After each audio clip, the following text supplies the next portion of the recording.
नमस्कार दोस्तों। स्वागत है आपका जीएस मंथन में। आज हम अपने निबंध सीरीज का अगला निबंध पढ़ेंगे, एक भारत श्रेष्ठ भारत। अपनी निबंध सीरीज में अब तक काफ़ी निबंध पढ़ाए गए हैं जो कि आपकी UPSC, PSC, RO, BPSC, RPSC, MPSC, इन सब के लिए बहुत महत्वपूर्ण है। जिन परीक्षाओं में आपका निबंध आता है मेंस में, उनके लिए यह सीरीज बहुत महत्वपूर्ण है। कल किसी ने ये भी बताया था कि कोई टीचर की तैयारी कर रहा है तो उसमें भी शायद निबंध पूछा जाता है। क्योंकि मुझे टीचर का सिलेबस नहीं पता है, इसलिए मुझे ये पता नहीं था। निबंध बहुत महत्वपूर्ण रोल निभाता है आपकी मेरिट बनाने में। जरूरी होता है उसको समझना, उसको एक प्रारूप में लिखना, ये बहुत महत्वपूर्ण होता है। निबंध लिख तो सब लेते हैं, लेकिन फिर उसमें कहाँ क्या होना चाहिए, कैसे लिखना चाहिए, ये बहुत महत्वपूर्ण होता है हमेशा। इस सीरीज में आपको जितने भी वर्ग बताए गए हैं निबंध के आपके सिलेबस में, उससे संबंधित सारे निबंध कराए जाते हैं, चाहे साइंस टेक का हो, चाहे संविधान पर हो, चाहे सामाजिक निबंध हो, पर्यावरण पर हो, वो सब कराए जाते हैं। निबंध लिखने में कुछ चीज़ें बहुत महत्वपूर्ण होती हैं, वो भी हम बात करते हैं। पूरे निबंध में एक एक अक्षर हम आपको पढ़ाते हैं। तो यदि चैनल पर आप पहली बार आए हैं तो आप सब्सक्राइब जरूर कर लीजिएगा, जिससे कि आपको निबंध सीरीज और जो जीएस की मेंस की सीरीज चलाई जा रही है जिसमें आपको क्वेश्चन आंसर सिखाए जाते हैं, वो आपको मिलते रहें। निबंध लिखने में सबसे पहले आवश्यक होता है कि आप कौन सा टॉपिक चूज कर रहे हैं, कौन सा टॉपिक आप वहाँ पर एबीसी जो आपके ऑप्शन है उनमें से ले रहे हैं। टॉपिक हम वही लेंगे जिसमें हम 60 से 70% तक चीज़ें जानते हों, जिससे हमारे लिए वो एकदम नया ना हो और हम उस पर चीज़ें लिख पाएँ। 3 भाग में निबंध लिखेंगे, प्रस्तावना, मुख्य भाग और निष्कर्ष। प्रस्तावना होती है किसी भी निबंध की 100 शब्दों में की गई एक साधारण समीक्षा कि उसमें हम क्या लिखेंगे। मुख्य भाग हमारा मुख्य निबंध होता है, इसमें हम सामाजिक आर्थिक सारे पहलुओं पर ध्यान देते हैं। यह निबंध हम आपको पूरा हेडिंग में पढ़ाएंगे, लेकिन परीक्षा में आपको हेडिंग नहीं डालनी है। हेडिंग में पढ़ाने का मेरा उद्देश्य ये है कि आप जान पाओ कि कहाँ क्या लिखना है। जब आप वो चीज़ें जान जाओगे, जब आप एक खाका जान जाओगे, तो आराम से आप निबंध बिना हेडिंग के लिख लोगे। नहीं तो केवल किताबों जैसा पढ़ देना, उससे आपकी तैयारी इतनी अच्छी नहीं हो पाएगी। बाहर आप निबंध के लिए अच्छी फीस देते होंगे, लेकिन फिर भी इतना बेहतर वो नहीं समझाते होंगे। यदि आप क्लास को पूरा देख रहे हैं तो आपको ये चीज़ समझ आ जाएगी।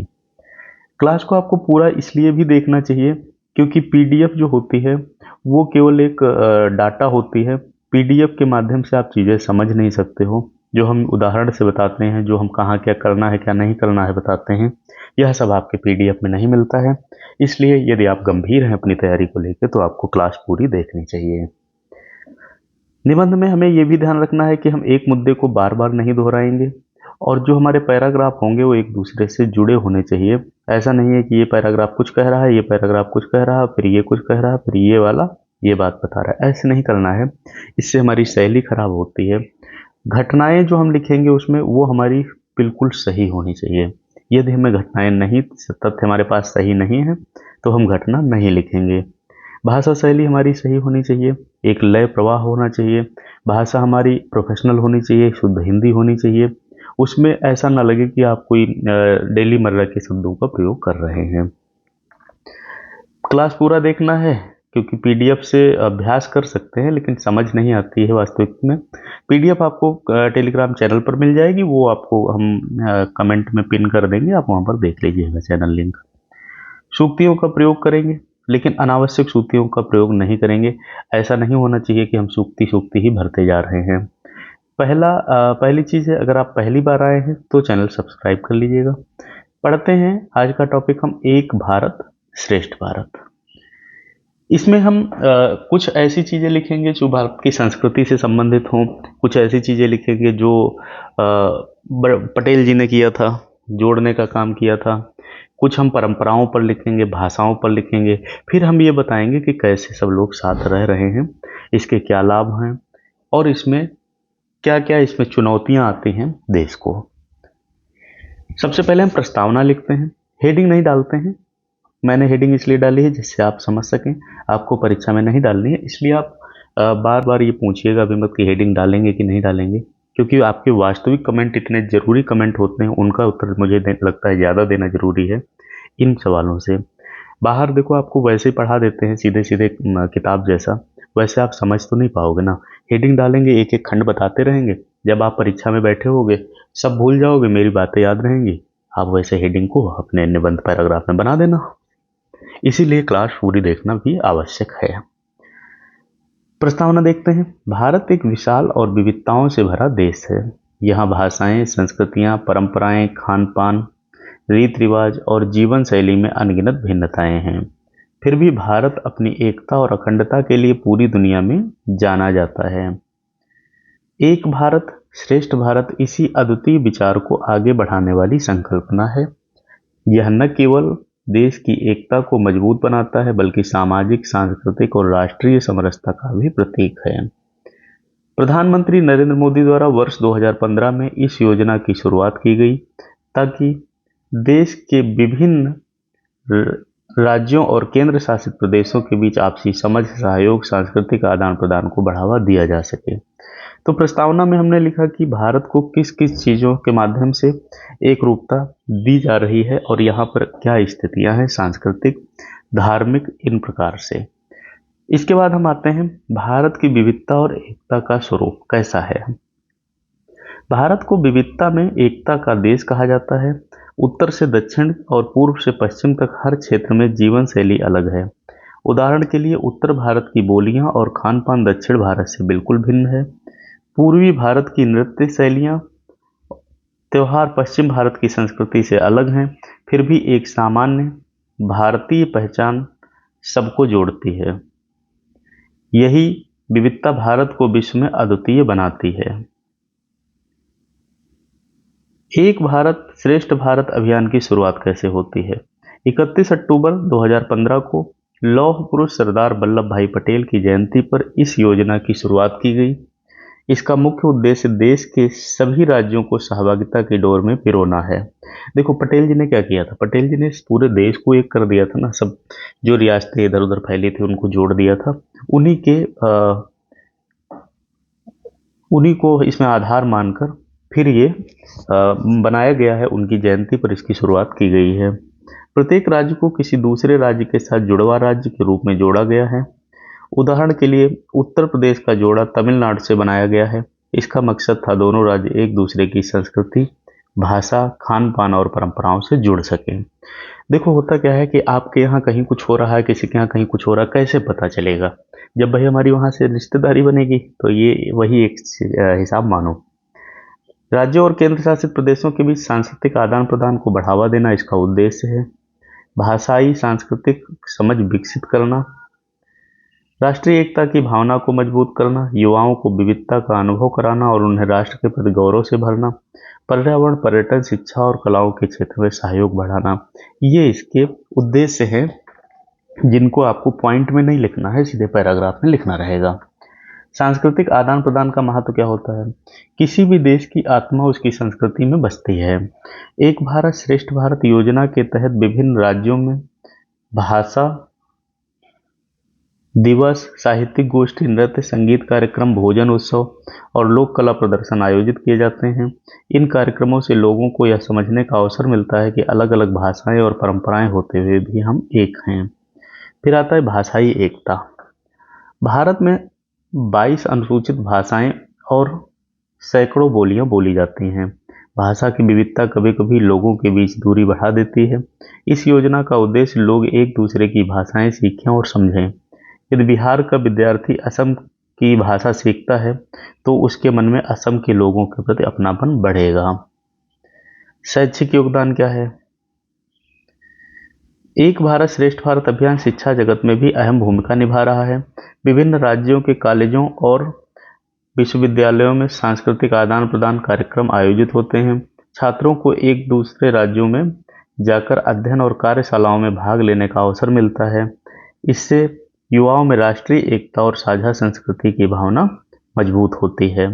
पर्यटन में कैसे विकास होता है? पर्यटन किसी भी देश की संस्कृति और अर्थव्यवस्थाओं दोनों को मजबूत करता है।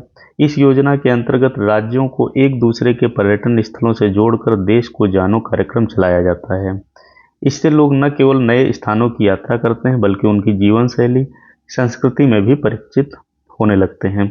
एक चीज़ आप ऐसे समझो, डोसा जो था, डोसा, इडली डोसा, तो ये अपने इधर का उत्तर प्रदेश साइड का तो नहीं था। कहाँ से आया?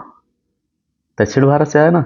दक्षिण भारत से कैसे आया? डोसा तो आया नहीं था। यहाँ के लोग वहाँ गए होंगे, उनको वो चीज़ अच्छी लगी होगी, उनको लगा होगा कि इसको खाने में मज़ा आता है, अपने इधर आए होंगे, ट्राई किए होंगे, पड़ोसियों को खिलाए होंगे, वो अपने पड़ोसी को खिलाए होगा, और ये बात होटल वाले जान गए होंगे, दुकानदार जान गए होंगे, और कुल मिला के डोसा इधर भी मिलने लगा, है ना।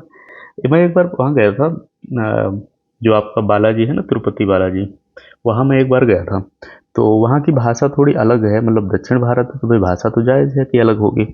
अपने उत्तर भारत के लोग भी बहुत ज़्यादा वहाँ थे, मतलब मिल रहे थे, बोल रहे थे। वहाँ क्या होता है, वहाँ आप कहाँ के हो इससे मायने नहीं रखता है, बस आप यूपी से हो तो वो लोग दोस्त बन जाते हैं।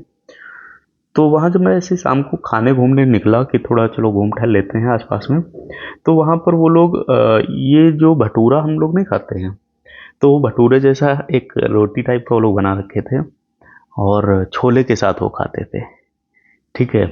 और इसके अलावा क्या था, मतलब वो भटूरा तो नहीं था एग्जैक्ट, लेकिन वो ऐसी रोटी जैसी थी, चावल उनका खाने का तरीका अलग था। तो मुझे वो भटूरा वाला तो खैर इतना अच्छा नहीं लगा, लेकिन वो जो चावल वाला उनका बना था, वो मुझे सही लगा, फिर मैंने घर में आके ट्राई कराया। तो ऐसी संस्कृतियाँ एक दूसरे की तरफ आती हैं। खान पान और परंपराएं कैसी हैं? भारतीय भोजन और परंपराएं हर क्षेत्र में अलग हैं। एक भारत श्रेष्ठ भारत के तहत विभिन्न राज्यों के खान पान महोत्सव आयोजित किए जाते हैं, जैसे गुजरात का ढोकला, पंजाब का सरसों सरसों साग, तमिलनाडु को डोसा और बंगाल की मिठाइयाँ। जब लोग इन्हें चखते हैं तो आपसी अपनापन और भी गहरा हो जाता है। हाँ, ये बात तो सही, वही मैं बता रहा था। देखो, ऐसे ही आपकी जीएस की आंसर राइटिंग चलाई जा रही है। यदि आपने अभी चैनल सब्सक्राइब नहीं किया है तो कर लीजिएगा, जिससे कि आपको वो भी मिलती रहे। राष्ट्रीय एकता और अखंडता का संदेश, यानी भारत का इतिहास बताता है जब देश जब जब एकजुट हुआ है, तब तब उसने कठिनाइयों पर विजय प्राप्त की है। यह योजना हमें याद दिलाती है कि हमारी असली ताकत हमारी एकता में है। क्षेत्र, भाषा, जाति, धर्म से ऊपर उठकर जब हम भारतीय पहचान को प्राथमिकता देंगे, तभी भारत श्रेष्ठ बनेगा। फिर हम आधुनिक संदर्भ में महत्व इसका देखते हैं। ये हम 2025 के दृष्टिकोण से देखेंगे। आज के वैश्विक दौर में जब तकनीकी और आर्थिक चुनौतियां सामने हैं, तब भारत की एकता और भी आवश्यक हो जाती है। 2025 में भारत विश्व की 5वीं सबसे बड़ी अर्थव्यवस्था बन चुका है। इसकी मजबूती केवल आर्थिक विकास से नहीं, बल्कि सामाजिक सांस्कृतिक एकजुटता से भी आती है। एक भारत श्रेष्ठ भारत अभियान इस दिशा में अहम भूमिका निभा रहा है। सफलताएं क्या हैं इसमें? राज्यों के बीच सांस्कृतिक सहयोग बढ़ा है। युवाओं में अन्य राज्यों को जानने की जिज्ञासा पैदा हुई है। पॉइंट नहीं डालेंगे, पैराग्राफ में लिखेंगे। शिक्षा संस्थानों ने आदान प्रदान कार्यक्रम सफलतापूर्वक किए हैं। पर्यटन और लोक कला को नया प्रोत्साहन मिला है। चुनौतियां क्या हैं इसमें? अभी कुछ राज्यों में भाषाई भिन्नता से दूरी बनी रहती है। ग्रामीण क्षेत्रों तक इस योजना का प्रभाव पूरी तरह से नहीं पहुंच पाया है। राजनीतिक मतभेद कभी कभी इस अभियान की गति धीमी कर देते हैं। युवाओं की भागीदारी को और अधिक व्यापक बनाने की जरूरत है। आपको पता है, वहां पर दक्षिण भारत की एक और बात बताते हैं। जो होटल थे, मतलब जो थोड़ा बड़े होटल थे, ठीक ठाक थे, तो उसमें नौकरियां निकल रही थी, मतलब वैकेंसी थी उत्तर भारत के लोगों के लिए, कि उनका काम क्या रहेगा। जैसे उत्तर भारत का जब कोई जाएगा, आप जाओगे तो आप हिंदी बोलोगे, वहाँ का लोग गुजराती बोलेगा, तो ये क्या करेगा, जो नौकरी पा रहा है, ये ट्रांसलेटर का काम करेगा। हिंदी समझेगा, उनको उनको उनका दक्षिण भारत की भाषा में बोल के बताएगा कि आपको क्या ज़रूरत है या आपकी क्या रिक्वायरमेंट है। यानी रोजगार भी बढ़ रहा है। समाधान और सुझाव, डिजिटल माध्यम से राज्यों को और निकट लाना। स्कूल स्तर पर अन्य राज्यों की भाषा और संस्कृति का परिचय अनिवार्य करना। ग्रामीण क्षेत्रों में सांस्कृतिक कार्यक्रमों का विस्तार करना। निजी संस्थाओं और एनजीओ की सहभागिता बढ़ाना। भविष्य की क्या दिशा होने वाली है? एक भारत श्रेष्ठ भारत भविष्य इसका उज्जवल है। यदि इस योजना को और मजबूती से लागू किया जाए तो आने वाले समय में भारत न केवल आर्थिक रूप से बल्कि सांस्कृतिक दृष्टि से भी विश्व में अग्रणी बन सकता है। युवाओं को इसमें सबसे कम भूमिका निभानी होगी, क्योंकि वही कल के भारत का स्वरूप तय करेंगे। अब लिखते हैं निष्कर्ष या उपसंहार।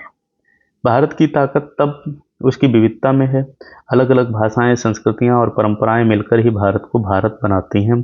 एक भारत श्रेष्ठ भारत अभियान हमें यह याद दिलाता है कि जब हम सब मिलकर आगे बढ़ते हैं तो भारत न केवल एकजुट रहता है बल्कि श्रेष्ठ बनता है। 21वीं सदी में भारत को विश्व गुरु बनने का सपना तभी साकार होगा जब हर भारतीय इस विचार को अपने जीवन में अपनाएगा। विविधता हमारी पहचान है और एकता हमारी ताकत। यही एक भारत श्रेष्ठ भारत का सच्चा संदेश है। तो यह आपका निबंध पूरा होता है। अब आपको करना क्या है, 2-3 बार इसको लिख के प्रैक्टिस जरूर करिएगा। चैनल पहली बार आपने अगर क्लास देखी है तो सब्सक्राइब करिएगा और लोगों को शेयर करिए जिससे सबको लाभ मिले। कोई भी टॉपिक आपकी समझ नहीं आ रहा तो आप हमें कमेंट करिएगा, हम आपको वो पूरा टॉपिक समझाएंगे। तो ये क्लास यहीं ख़त्म होती है, मिलते हैं अगली क्लास में। धन्यवाद।